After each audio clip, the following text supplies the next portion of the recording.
اس نے ایک مانگنے والے کو جھٹ سے کچھ نکال کر دے دیا۔ میں نے کہا کہ بھائی دیکھ بھال کر دینا چاہیے، یہ فراڈ لوگ ہوتے ہیں اور عام انسان کے جذبہ نیکی کو ایکسپلائٹ کرتے ہیں۔ فرمانے لگے آپ نے بجا فرمایا، میں پہلے ایسا ہی کرتا تھا، پھر ایک واقعے نے میری دنیا بدل کر رکھ دی۔ میں دھرم پورہ لاہور میں اپنے گھر سے سائیکل پر نکلا تھا کہ ٹھیکیدار سے اپنے بقایا جات وصول کر لوں۔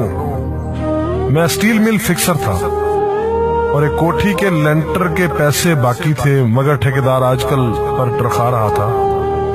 میں سائیکل پر جا رہا تھا کہ ایک شخص اپنا بچہ فٹ پاتھ کے کنارے لٹائے ہسپتال پہنچانے کے لیے ٹیکسی کا کرایہ مانگتا پھر رہا تھا۔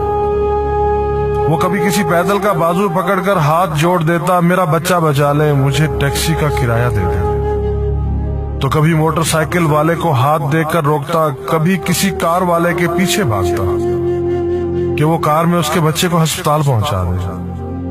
کوئی رکتا تو کوئی نہ رکتا، جو رکتا وہ بھی اسے گھور کر دیکھتا اور آپ والی سوچ کر اسے ڈانٹتا، کام کر کے کھانے کی نصیحت کرتا اور آگے نکل جاتا۔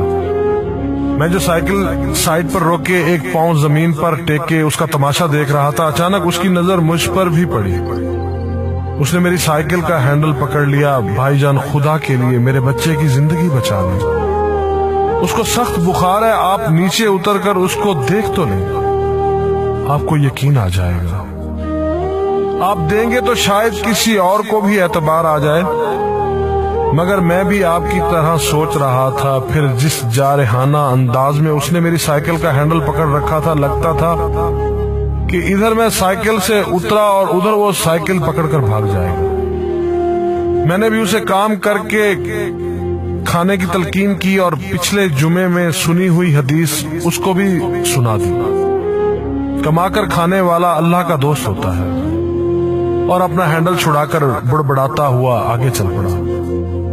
حرام خور ہمیں بے وقوف سمجھتے ہیں۔ 2-3 گھنٹے کے بعد جب میں بقایا جات وصول کر کے واپس آیا تو وہ ابھی اسی جگہ کھڑا مانگ رہا تھا۔ بچے کو اب وہ سڑک کے پاس لے آیا تھا اور اس کے چہرے سے کپڑا بھی اٹھا رکھا تھا، وہ دھاڑے مار مار کر رو رہا تھا۔ اب وہ بچے کے کفن دفن کے لیے مانگ رہا تھا۔ میں نے سائیکل کو روک کر پاؤں سے نیچے ٹیکا اور میت کے چہرے کی طرف دیکھا۔ پھول کی طرح معصوم بچہ زندگی کی بازی ہار گیا تھا۔ میرے رونگٹے کھڑے ہو گئے۔ میں نے جیب میں جو کچھ تھا بقایا جات سمیت سب بغیر گنے نکال کر باہر پھینکا، اور اس سے پہلے کہ اس کا باپ میری طرف متوجہ ہو، سائیکل اس تیزی سے چلا کر بھاگا گویا سارے لاہور کی بلائیں میرے پیچھے لگ گئی ہوں۔ میں گھر پہنچا تو میرا برا حال تھا۔ تھوڑی دیر بعد مجھے بخار نے آ گھیرا۔ بخار بھی کچھ ایسا تھا گویا میرے سارے گناہوں کا کفارہ اسی بخار سے ہونا تھا۔ گھر والے مجھے ہسپتال کے لیے لے کر نکلتے اور میں چارپائی سے چھلانگ لگا دیتا۔ مجھے ہسپتال نہیں جانا تھا، میں اسی بچے کی طرح ایڑیاں رگڑ رگڑ کر مرنا چاہتا تھا۔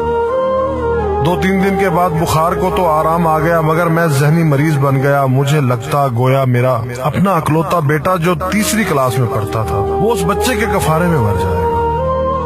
میں نے بچے کا اسکول جانا بند کر دیا۔ بیوی کے بار بار اصرار کے باوجود میں بچے کو اسکول تو کیا دروازہ کھولنے بھی نہیں جانے دیتا تھا۔ 40 دن گزر گئے تھے اور بچے کا نام اسکول سے کٹ گیا تھا۔ وائف نے اپنے بھائی سے بات کی جو دبئی کی کمپنی میں کیشیئر تھا۔ اس نے مجھے باہر بلانے کے لیے پاسپورٹ بنانے کو کہا، مگر ایک تو میں شناختی کارڈ بھی پیسوں کے ساتھ نکال کر بچے کی میت پر پھینک آیا تھا، دوسرا میں خود بھی بچے کو اکیلا چھوڑ کر باہر نہیں جانا چاہتا تھا۔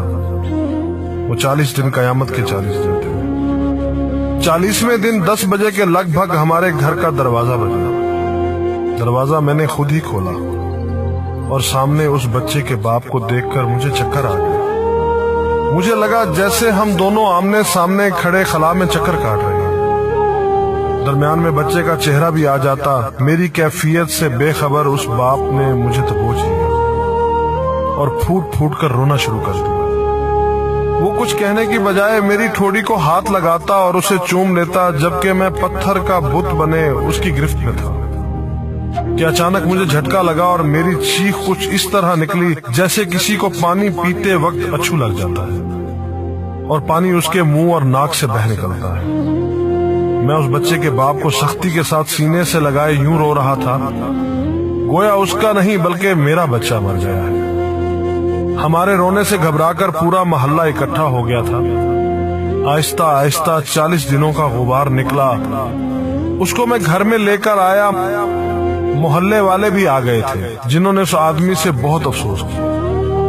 کچھ دیر بعد اس نے اپنی جیب سے میرا شناختی کارڈ نکالا اور مجھے واپس کیا، پھر جیب میں ہاتھ ڈال کر کچھ پیسے نکالے اور میرا شکریہ ادا کر کے کہنے لگا کہ آپ کے پیسے بڑے برکت والے تھے، شاید آپ کے خلوص کی برکت تھی کہ میرے بہت سارے کام ہو گئے۔ سارے اخراجات کے بعد کچھ پیسے بچ گئے تھے، ان میں کچھ پیسے میں نے ادھار لے کر ڈالے ہیں، یہ آپ قبول کر لیجئے، باقی میں بہت جلد آپ کو واپس کر دوں گا۔ میں نے پیسے واپس لینے سے سختی کے ساتھ انکار کر دیا اور منت سماجت کر کے اسے پیسے رکھنے پر راضی کر دیا۔ اس کے بعد میں یہاں بطور اسٹیل فکسر آ گیا۔ میں جی جان سے کام کرتا تھا، چند ماہ میں ترقی کر کے فور مین بن گیا۔ 3 سال بعد میں نے سالے کی مدد سے اپنی کمپنی بنا لی اور اس بچے کے والد کو بھی اپنی کمپنی میں بلا لیا۔ آج وہ میری کمپنی میں فور مین ہے۔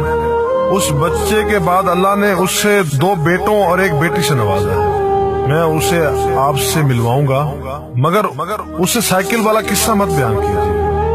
وہ آج تک نہیں پہچانا کہ میری سائیکل روک کر اس نے مجھ سے سوال کیا تھا۔ وہ مجھے ولی اللہ سمجھتا ہے جس نے اس بچے کی لاش دیکھ کر سب کچھ نکال کر دے دیا۔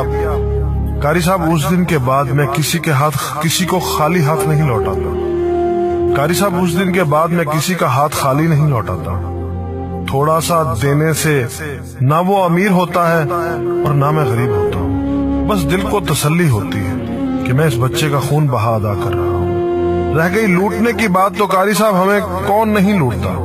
جوتے والا ہمیں لوٹتا ہے، کپڑے والا ہمیں لوٹتا ہے، سبزی اور گوشت والا ہم کو لوٹتا ہے۔ اتنا لوٹنے کے بعد اگر کوئی ہمیں اللہ کے نام پر لوٹ لے تو شاید حشر میں ہماری نجات کا سامان ہو جائے کہ یہ بندہ میری خاطر میرے نام پہ لوٹتا رہا ہے۔